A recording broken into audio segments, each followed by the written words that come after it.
So this lady comes in, she's frazzled. She doesn't know what's going on.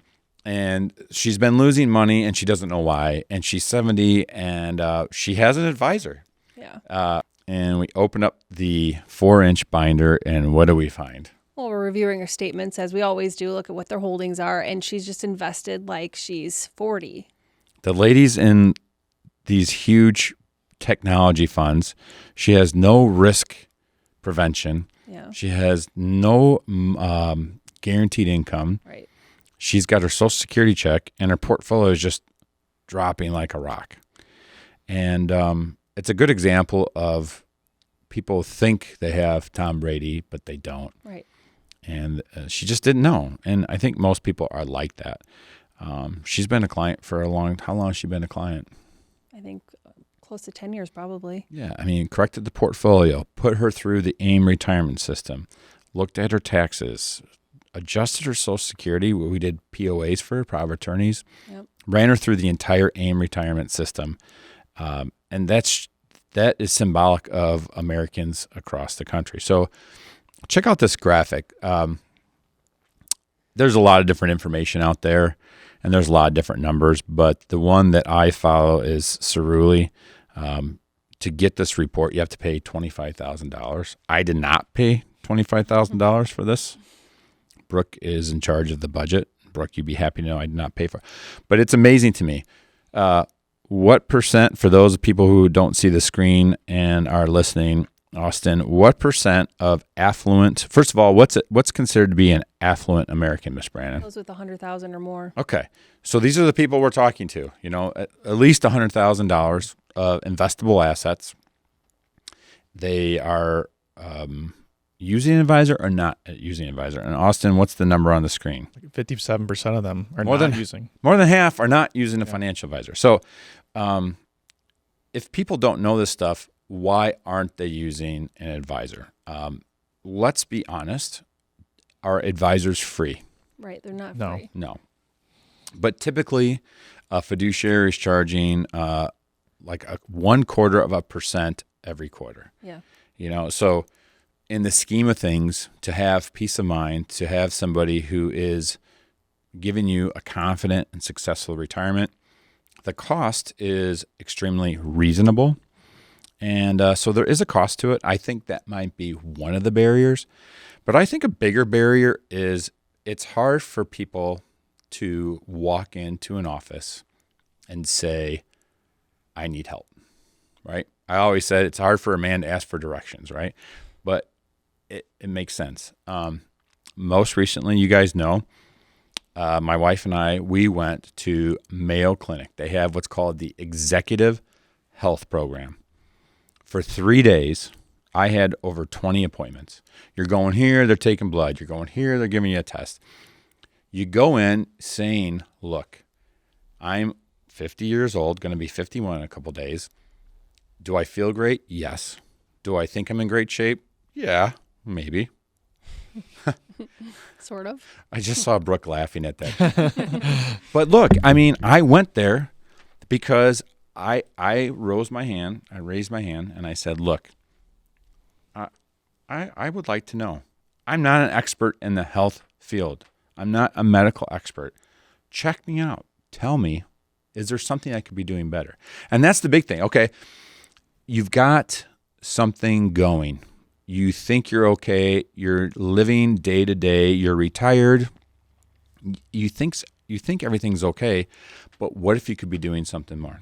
Right. I went into the clinic with 5 specific things that I wanted them to check out. And thank God, all 5 of those things, you're great. I'm like, oh, that's great. I am doing things the right way. Well, no, you're not, because there's a 6th thing you have to deal with. I'm like, I didn't even know about it. And how many times has somebody walked into our office, they become a client, they go through the AIM retirement system, and what do they say? They say they just didn't know. I never knew that. Yeah. And that's exactly what happened to me at Mayo's. Yeah. I thought everything was good. And that's typically when they go through the AIM retirement system, they're finding 3 specific things that when you stop doing this and start doing that, it improves the chances of retirement success. Right. I think about my dad and the millions of Americans in 2008 that lost, in some cases, half of their portfolio. I think about the retirees who are getting ready to retire and all of a sudden put retirement on hold. And if you lost 40% of your portfolio, now paying 25 basis points, 1/4% every quarter, now they're saying, man, I wish I would have done that. Yeah, right? to have someone paying attention. And so for me, that is the key. I just don't understand why any affluent American is not using an advisor. It makes absolutely no sense to me. I think everyone should go to the Mayo Clinic and get checked out. Or it doesn't have to be the Mayo Clinic, but get that full body scan. Why wouldn't you? My best friend said to me, I don't want to go because I'm afraid they're going to tell me something's wrong with me. Well, it doesn't mean there's not wrong still either something way. wrong. Yeah. He's 42 years old. It's like, you're 42 years old. If something's wrong with you, you're in a great position to improve yourself, and you don't know. You just don't know. It's your life. You have one life and you have one retirement.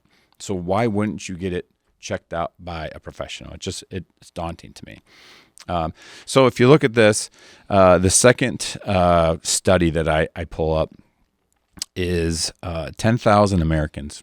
Half of them are using an advisor, and the other half are not using an advisor. I pulled out 2 specific bullet points from this. Number 1, those who are using an advisor, Austin, what percent of them feel they have achieved long-term security in their retirement? 75%. Okay. So the majority of people working with an advisor say, good.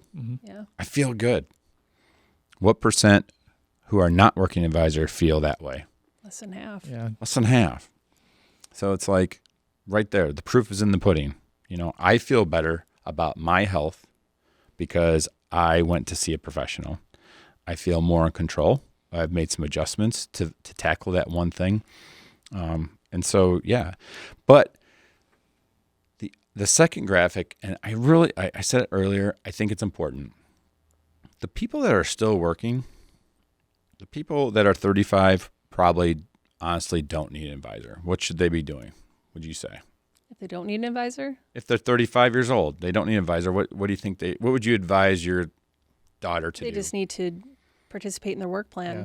Save money. Yeah. Save 10% of what you have, put it into the target date fund. If you save 10% of everything you have since the day you started working, The earlier you start, the better. right? There's 2 types of people that walk into the office. Type number 1 is what? Those that started saving. Been saying, And we say, congratulations, you're ready to retire. Yeah. And then you got those people who are 65 years old who walk into the office and they announce that they're retiring in a month. And they don't have not a feasible. plan. And yeah. but that's for 35-year-old people. The people who are 60 years old, the people who are 58 years old, the people who are 62 years old, we talked about it in episode 2. The 401k is literally your ticking time bomb if you're nearing retirement. Yeah. And if you didn't listen to that show, if you didn't watch that show, go watch it, because if you're sitting there with most of your life savings in a 401k, you're 60 years old, you're in for a rude awakening, potentially. And there's things you can do for that. But those people that are in that position, a 62-year-old getting ready to retire in 2 or 3 years, they are going to see an advisor, and the exact same thing. Those that are going to see an advisor are taking steps to take control of their retirement. Yep. They are confident. The study shows it right there. The ones that don't are like my dad, and they wind up potentially having a big problem. So the reasons to see a professional are big, I think.